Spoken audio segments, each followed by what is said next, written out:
didn't look for it. I wasn't snooping or playing detective or trying to catch her in a lie. That's not who I am. Or at least, that's not who I was. Before Chelsea. It was a Tuesday, gray skies, slight drizzle, one of those heavy afternoons where the air feels like it's hiding something. I'd taken the day off work to fix the kitchen sink. Not glamorous, but satisfying in its own dumb way. When the wrench slipped and cracked my thumb against the pipe, I cursed, got up, and went to grab a Band-Aid from the upstairs bathroom. Her drawer was already open. Just slightly.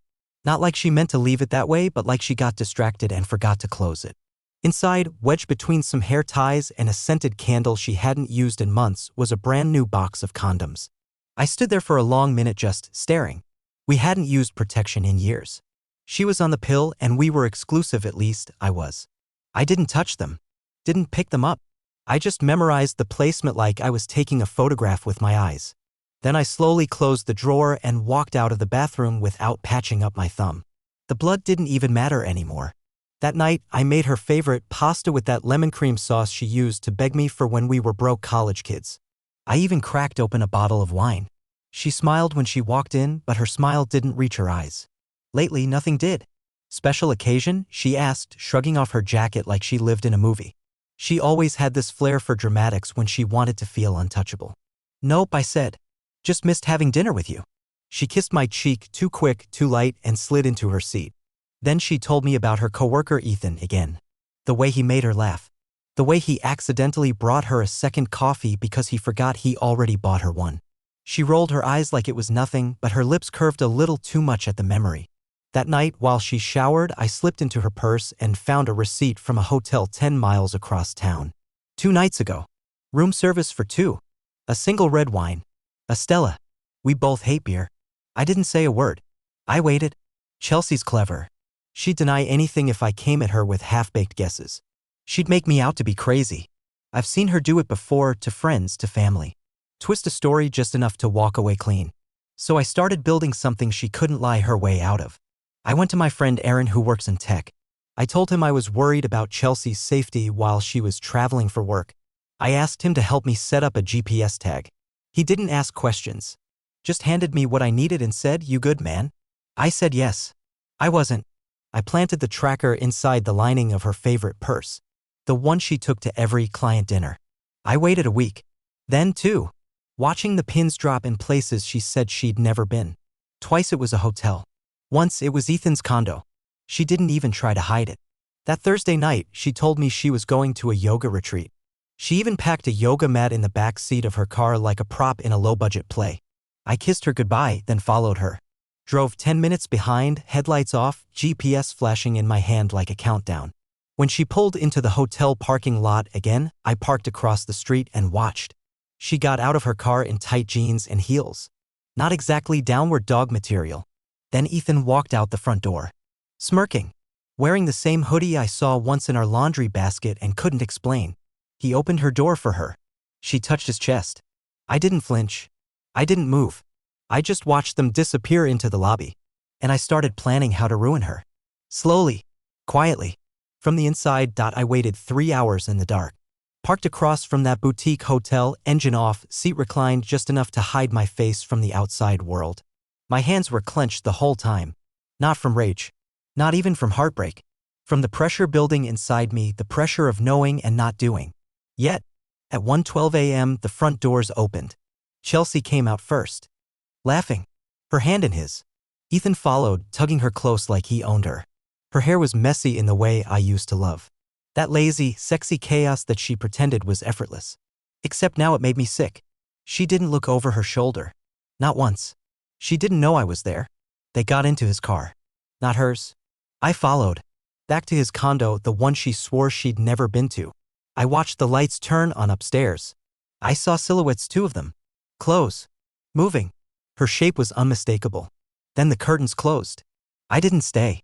I drove home in silence. No radio. No thinking. Just headlights stretching through the darkness like some sick metaphor for the future I thought I had. When I got back, I went into our closet and pulled out the fireproof box where we keep all our shared documents. Birth certificates. Marriage license. Insurance. I took pictures of everything. Then I opened a private folder on my laptop titled House Projects and started storing them there, one by one. She never touches my files. The next morning, Chelsea walked in at 8:45 a.m. reeking of hotel soap and borrowed cologne. She kissed the top of my head like nothing happened. "You're up early," she said, stretching like a cat who had gotten everything she wanted. "Just couldn't sleep." She poured herself coffee and sat across from me at the table. No guilt. No second glances. Like she had mastered the art of erasing me from her conscience. That afternoon, I bought a burner phone. I messaged Ethan from an anonymous number. "Hey man, if you're going to F my wife, at least have the balls to make eye contact next time." He didn't respond. But an hour later, Chelsea texted me. "Hey babe, weird day at work. I might be late tonight." I didn't respond either. That evening, I took the next step. I installed 2 motion-activated cameras, one in the hallway, one in the bedroom. Not hidden. Just discreet. She never noticed. She never paid attention to anything I did anymore unless it benefited her. That weekend, she told me she was flying out for a corporate conference. I helped her pack. Smiled. Folded her blouses for her while she scrolled through her phone. I kissed her goodbye at the airport and even told her, "I'll miss you." The moment she was past security, I opened the cloud server. Watched her walk into the same hotel she'd taken Ethan to before. This time with a different man. He was older. Mid-40s. Balding. Expensive watch. No wedding ring. She laughed the same way. That's when I realized Ethan wasn't the guy. He was just one of many. This wasn't a mistake. This was a system. And I was married to a woman who had turned deception into a lifestyle. That night, I stopped calling her Chelsea in my head. From then on, she was just her. And she was going to learn what it felt like to be outplayed. 3 days passed. She came home from her conference with a gift bag from the airport. Inside, a novelty mug, a cheap candle, and a shirt 2 sizes too small. I watched her pretend to care, watched her pretend she remembered what I liked. Her performance was Oscar-worthy, right down to the manufactured sigh as she told me how draining it all was. I nodded. Let her sit on the couch. Let her kick off her heels and scroll through her phone while I made us dinner. Lasagna, her favorite. I poured her a glass of wine and handed her the plate. She took one bite, looked up at me, and said, "Babe, did you use a different cheese?" I had. Parmesan instead of mozzarella. But the only reason she noticed was because she'd had the same lasagna 2 nights ago. From the same hotel's in-room dining menu. She didn't know I had accessed her hotel bill. She didn't know I was keeping score. That night, while she showered, I went through her purse again. Same hidden spot. A small zipper she thought was clever. I found a receipt from a gas station 3 towns over, timestamped during the corporate dinner she claimed she attended. So I started a timeline. Every receipt, every GPS ping, every lie, I stitched it together. Built a spreadsheet with dates, names, locations. I even included a column for the fake excuses she used. At first, it was just for me. Just to make sense of it. But by the time I finished, I realized it was a case file. Something airtight. Something ready. And I wasn't even close to done. I booked a session with a divorce attorney the next morning. Quietly. I didn't want advice, I wanted strategy. The lawyer's face didn't even twitch when I laid out what I had. He just asked me one question: "Do you want to end this clean, or make her feel it?" I said both. He gave me a plan. Step 1, act normal. That night, I told her I'd been feeling distant and wanted to try something new. I suggested we go to couples therapy. She laughed and said, "What, you think I'm cheating or something?" She laughed. I laughed with her. God, that laugh burned.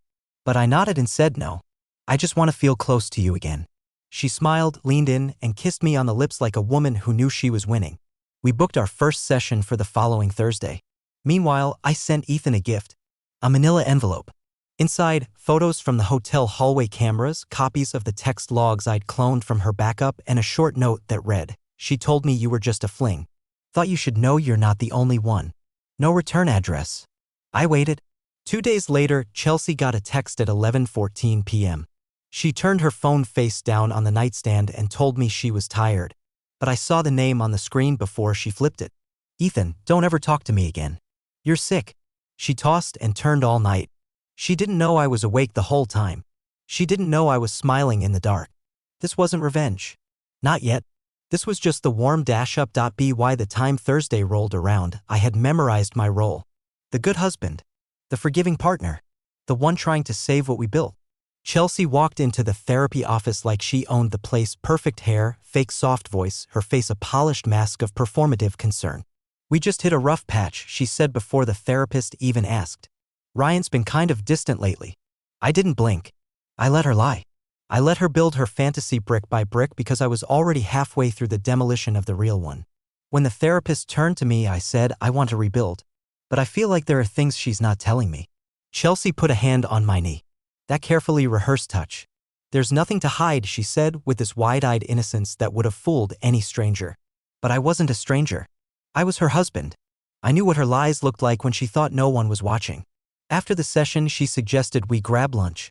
We went to this cafe she used to love before she started working late.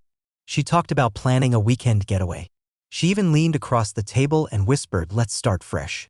I smiled and said absolutely. That night, while she showered again, I opened her laptop. She had no password.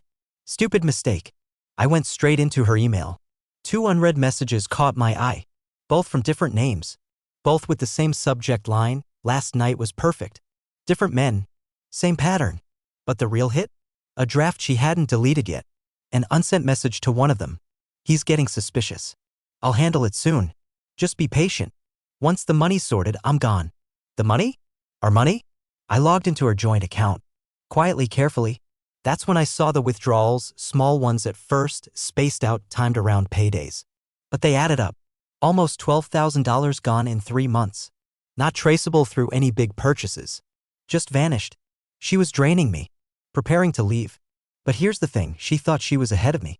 She thought she was clever, subtle, untouchable. So I let her keep thinking that. The next morning, I scheduled a meeting with my financial advisor. I moved half of our liquid assets into a separate account in my name only, protected legally. I told him to freeze the rest the moment I called. I also started recording everything. Audio, video, phone calls. Every word that came out of her mouth I kept. Every time she slipped up and contradicted herself, I filed it away. Evidence. Meanwhile, Chelsea started getting antsy. Ethan had gone silent, the others probably growing cold too. She started clinging more, suggesting game nights, touching me more than usual, calling me babe again like it still meant something. One night, while we watched TV, she looked at me and said, you've been different lately. I turned to her and said, just trying to be the man you want. She smiled. But for the first time, she looked nervous. Because she couldn't read me anymore. And I was finally playing her game better than she could. Things accelerated fast after that. Chelsea's anxiety was showing even through the layers of manipulation she wrapped herself in. She started pacing more when she thought I wasn't looking. Her phone never left her hand. At night, she clung to it like oxygen. She changed the password twice in 1 week. She started checking the door locks obsessively. Her walls weren't cracking, they were collapsing. And I gave her no reason to stop. I came home with flowers. Told her she looked beautiful. Booked us a reservation at the same place we had our anniversary dinner 2 years ago, like I was trying to hit the reset button. She melted into it. Drank too much wine. Laughed too loud. That desperate laughter people use when they're one step from the edge and pretending they're not falling. I watched her carefully all night. I caught the little things, how she jumped at every vibration from her phone. How she texted from under the table when she thought I was looking away. How she excused herself mid-meal to call the hotel and confirm a reservation. I knew damn well she hadn't booked anything. I followed her out quietly. Heard her say, no, I don't think he knows. Just give me time. He's being weirdly sweet lately. It's almost over. Almost over. She had no idea. That night, I printed everything. The texts, the receipts, the hotel footage, the bank records. I sealed it all in a thick envelope and mailed it to her parents. Priority delivery. Signature required. Her parents loved me. And they hated liars. 2 days later, Chelsea got a call in the middle of dinner. Her mother's number. She stepped outside to take it. She was gone for 20 minutes. When she came back in, her face was pale, her jaw tight. She didn't say a word. Just sat back down and picked at her plate like she was chewing rocks. I said nothing. The next day, her dad showed up at our front door. I opened it. He didn't speak. Just looked me in the eyes, nodded once, and handed me a small manila envelope. In case you need it, he said, and walked away. Inside, a notarized affidavit. A character statement. And copies of messages Chelsea had sent to her sister last summer, bragging about the freedom of juggling multiple guys while still milking the husband for comfort. I added it to my file. Then I waited for her to come home. When she did, I asked her casually, did you talk to your parents? She froze. Yeah. Just checking in. Everything okay? She forced a smile. Of course. I leaned forward, hands steepled on the table, and said softly, that's funny. Because your dad dropped by earlier. Her face turned. Not pale. Not red. But this weird, flickering panic. What? Why? I didn't answer. Just stared. She blinked. Swallowed hard. Then she said the words that finally cracked her perfect little act. What did he tell you? Boom. Not what's wrong. Not what happened. Not even what are you talking about. No. What did he tell you? Because she knew. She knew the walls were closing in. I stood up, walked over to the counter, and slid open the drawer where I'd stashed the envelope from her father. Then I placed it gently in front of her. She didn't touch it. Didn't even blink. I leaned down, close enough for her to hear every word. You've got until Friday to tell me everything. All of it. Every man. Every lie. Every dollar. Or I send my version of this to your office. And your gym. And your little book club. Her mouth parted like she wanted to say something. Maybe scream. Maybe cry. But all she did was nod. Just once. Friday was 3 days away. And I was finally in control. Friday came. And Chelsea broke. She didn't do it like in the movies. There was no sobbing, no tearful confession on the edge of the bed, no apologies that sounded like redemption. It happened in pieces, ugly, sharp, defensive pieces like someone smashing glass in slow motion and pretending it wasn't their fault. She sat me down after dinner. The same dinner I cooked like always. Stir fry. The scent of garlic still hung in the air when she finally said, "You want the truth? Fine. No build-up. No ceremony. Just venom." There were 3. Okay? 3 guys. One was a mistake, the other 2 just happened. I didn't speak. I just stared at her like I was watching a stranger steal my wife's face and wear it like a mask. She went on, eyes flickering between rage and panic. Ethan was nothing. He was clingy. Boring. The second guy, Greg? He's not even in the state anymore. He moved. And the last one, she trailed off. Her jaw flexed. He promised me things. It's not what you think. No. It was exactly what I thought. I knew about all 3. Plus the one she didn't mention. The one she was still texting under the name Becca in her phone. Why? I asked. It wasn't a dramatic whisper. It wasn't me begging for clarity. It was just a question. Flat. Dry. Like asking someone why they took the last cookie. She laughed. Laughed. That sharp, defensive kind of laugh she always used when she was cornered. Because you got boring, Ryan. You used to be fun. Spontaneous. You'd surprise me, take me places, make me feel alive. Yeah? You're just another guy who thinks being safe is enough. I didn't blink. I gave you everything, I said quietly. She rolled her eyes. You gave me stability. That's not the same. My jaw tightened. Then she made it worse. You think being a good man is some kind of shield? Like that protects you from getting left behind. I stood up. Walked over to the kitchen window. Outside, the world looked normal. Birds, trees, traffic. But inside, it was war. You were going to leave, I said. Take the money. Disappear.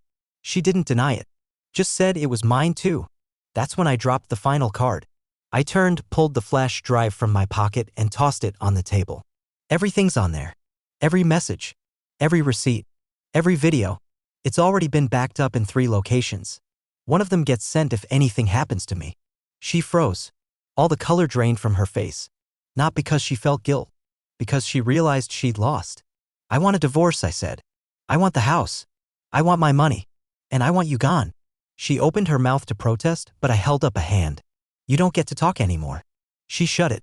3 days later, she moved out. 1 suitcase. No goodbyes. No apologies. She just left like a ghost that had been exorcised. But I wasn't done. Because some ghosts need to be burned. After she left, the silence was a different kind of loud. Not peaceful. Not healing. Just hollow. The house still smelled like her shampoo, the citrusy kind she used to insist on special ordering. Her hair was still in the drains. Her makeup still in the drawers. She didn't even bother to pack half her things. She'd left in such a hurry, probably assuming I'd be too broken to care. Wrong. I boxed up her junk with surgical precision. Every sweater. Every bottle. Every framed photo of us that had been a lie for God knows how long. I stacked them neatly in the garage and locked the door. I didn't throw anything away. No, she would have to come get it. She would have to look me in the eye and face the man she tried to ruin. But that wasn't even the best part. That weekend, I met with the lawyer again. Showed him the flash drive. The affidavit from her father. The financials. The GPS logs. The text backups. He looked over everything, nodded once, and said, "We're going to bury her." I didn't want vengeance. I wanted clarity. And clarity, as it turns out, can be weaponized. We filed the divorce papers first thing Monday morning, served to her office, not her new rental. In front of coworkers. Right before her weekly meeting. The envelope was hand-delivered by a process server wearing a button that read, "Ask me about infidelity clauses." I didn't have to be there to see her face. Her sister called me that night. "She's unraveling," she said. "She told Mom you've been stalking her." I laughed. "She's been cheating on me for months." I protected myself. "She can't stand that I was smarter." Her sister paused. "You're different now, Ryan." I'm awake. But it wasn't enough for Chelsea to lose. No, she had to spin the story. She posted some vague nonsense on Instagram. "When men can't handle strong women, they try to destroy them. But I rise." Rise? "You were sleeping with men you didn't even name in your own phone." So I responded. Not online. Quietly. I sent the house projects folder to her gym manager.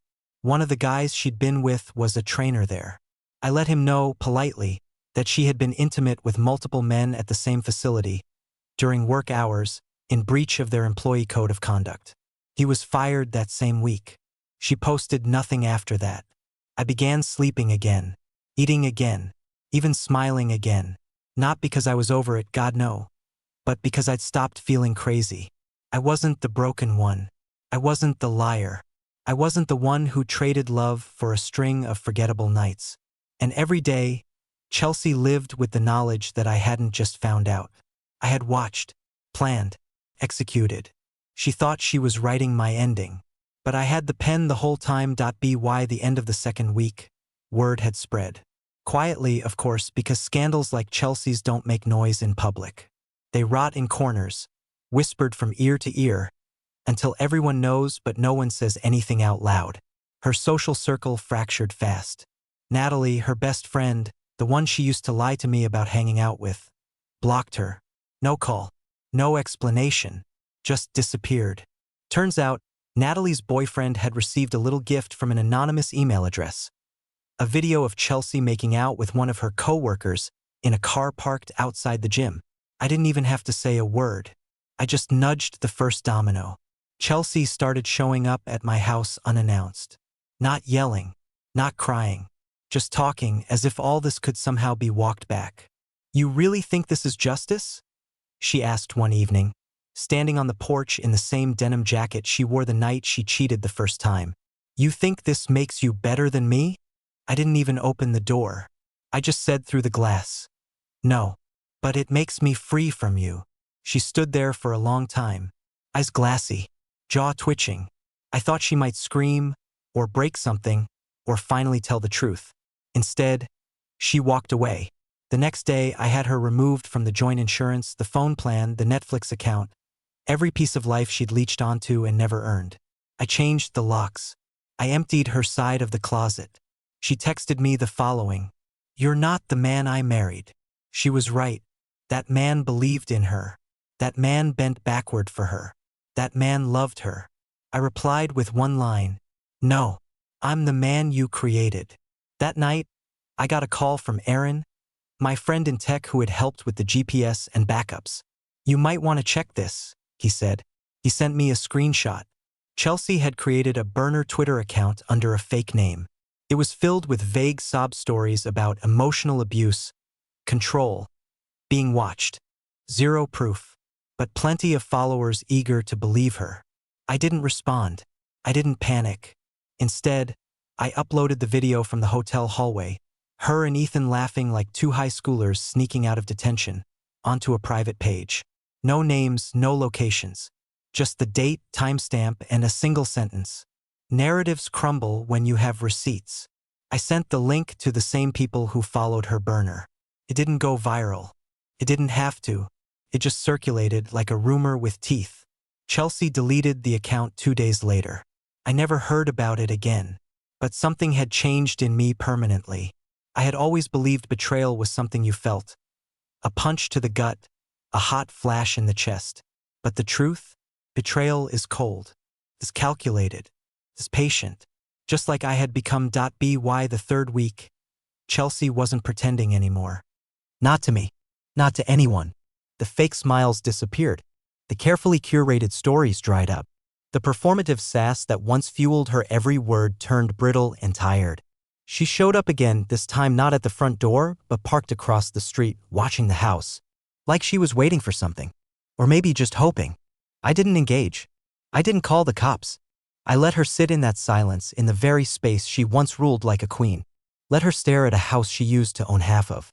Let her wonder how she became the outsider in a life that had been hers. And that's when I delivered the final blow, not out of spite, but out of clarity. I'd held on to one thing, something I hadn't used yet. A voice memo. The night before she left, she had been drunk. Sloppy. We'd argued about nothing, spilled wine, who forgot to buy groceries, and during the fight, she let it slip. I could cheat on you again and you still wouldn't do anything. You're pathetic. She'd laughed. I'd walked away. But my phone had been recording. Not by accident. So I uploaded that memo. I paired it with a clean, direct video, just me, one camera, no theatrics. I didn't name her. I didn't insult her.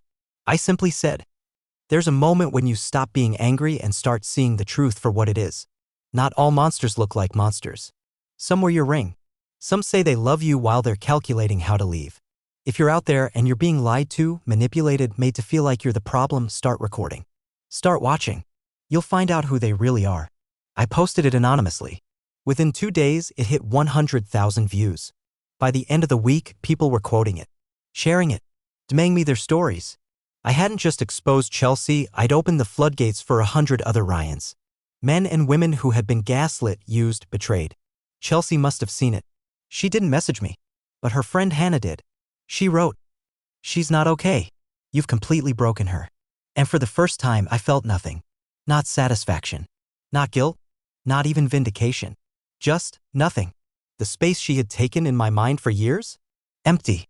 And that silence? That was finally mine. I didn't expect the letter. It came in a plain envelope. No return address. Just my name, Ryan Walker, written in her handwriting, the same way she used to label my lunch when we were newly married. That neat little curl on the R.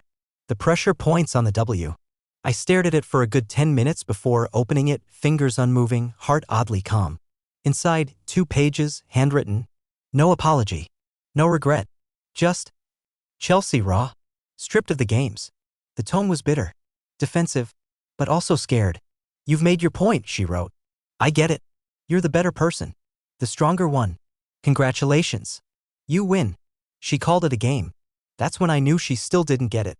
This was never about winning. This was about truth.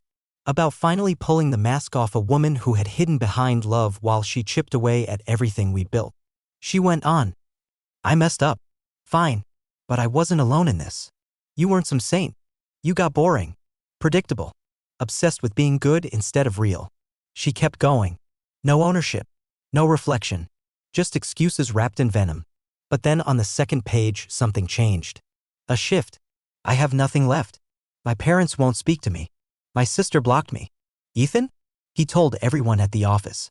I'm suspended pending an investigation. People whisper when I walk by. My landlord wants to raise my rent. I don't even know who I am anymore without all of it. The men. The lies. The act. For a moment, just a flicker, I felt that echo of the woman I once loved. Not because I forgave her. Not because I pitied her. But because I finally understood her. Chelsea was never whole. She'd built herself from borrowed attention, temporary highs, cheap connections. And when those crumbled, so did she. But then the last line brought me back. "Just tell me one thing, Ryan. Was there ever a version of us where I could have been enough?" I didn't reply. Not because I didn't have an answer, but because the answer was yes, and that's what made it worse. There was a version. A path. A chance. A moment where she could have come to me, broken and honest, and I would have chosen her again. But she lit that bridge herself. And I learned something painful in that realization. Love doesn't always die. Sometimes it just gets smothered under disappointment until you don't recognize its face anymore. I folded the letter. Burned it in the fireplace. Not out of hate. Out of closure. There would be no more responses. No more drama. No more Chelsea. Only the ashes. Life after betrayal isn't quiet. Not really. It's not the cinematic silence people expect, where the curtains blow softly and the music fades and you sip your coffee in peaceful reflection. It's jagged. Disjointed. Every object becomes a memory you didn't ask for. The chair she used to sit in, the towel still hanging on the back of the door, that damn chipped mug she always forgot on the counter. But slowly, they lose their weight. Or maybe you stop letting them press on your chest. The day the divorce finalized, I didn't even flinch. The judge's voice was monotone, like she was reading off a grocery list. Petitioner is awarded the house, vehicle, and financial assets listed in Section C. Respondent waives all claims to spousal support. That was it. 6 years of marriage wrapped up in 23 minutes and a digital signature. Chelsea didn't show up. She didn't even zoom in. Instead, I got a voicemail later that night. No tears. No begging. Just her voice, flat, barely above a whisper. I hope this version of you makes you happy. Delete. No hesitation. The next few days came with strange clarity. I started sleeping through the night. I cleaned the garage. I bought new bed sheets, blue, not the gray ones she picked out. I donated the dining set she insisted on, the one that always felt too formal for us. I ripped up the backyard patio we never finished building and started fresh with my own hands. One afternoon, I found the old camera I used to use before things fell apart. Photography was a hobby I dropped somewhere along the way, lost under the weight of trying to keep our life stitched together. I dusted it off and took a drive upstate. 3 hours into nowhere, I stopped at a ridge just as the sun began bleeding across the horizon. I took photos. Hundreds. The kind of light you can't fake. The kind of silence that feels earned. And for the first time in months, I felt present. Not angry. Not vengeful. Not hollow. Just here. That night, I posted one of the photos on my old profile. No caption. No explanation. Just the image of an open road under fading gold skies. A friend commented, "You look free." I was. But not because I'd won. Not because I'd outplayed her. Not because she lost everything. I was free because I no longer needed her to understand what she did. I didn't need her guilt. Her remorse. Her rewritten version of the story. She could keep all of it. I had taken back me. And that was more than enough. There's this myth that healing is loud. That you'll have this big moment, the kind where you stand in the rain, scream into the sky, and suddenly everything makes sense again. That's not how it happened. It came in quiet places. A morning where I woke up and didn't feel heavy. A grocery run where I didn't think about what kind of cereal she liked. An evening where I sat in my backyard, beer in hand, and realized the silence didn't feel like punishment anymore. It felt like mine. Chelsea never tried to come back after the letter. No last visit. No final cry for attention. I think some part of her knew that whatever door she thought was cracked open had been slammed and bricked over. She didn't just cheat on me. She betrayed the idea of us. She took everything soft and sacred and used it like currency in someone else's hands. And for a long time, I let her. I let myself believe I was failing. That I wasn't enough. That maybe if I worked harder, loved louder, stayed patient longer, she'd come back to the version of her I once knew. But there was no coming back. And once I stopped waiting, I started living. The last thing I did was close the house projects folder. Deleted every photo, every text, every surveillance clip. Not out of mercy, out of choice. Because her chapter didn't belong in my future. People ask if I'll ever trust again. If I'll date again. Love again. I don't know. What I do know is that I'm not broken. I'm not bitter. I'm awake. And if you're reading this, if you're stuck in that hell between suspicion and clarity, between love and betrayal, here's my advice. Stop waiting for the truth to present itself like a confession. Start watching. Start listening. Start believing what your gut already knows. And when it hits you, when you find the hotel receipt, or the stranger's number, or the unopened box of protection in your wife's drawer, don't fall apart. Build something, even if it's just yourself. Especially if it's just yourself. Because in the end, when the dust settles and the silence returns, you'll realize the most painful betrayals are the ones that give you the clearest view of who you are, and who you will never be again. Goodbye, Chelsea. You were the storm, but I was the goddamn anchor.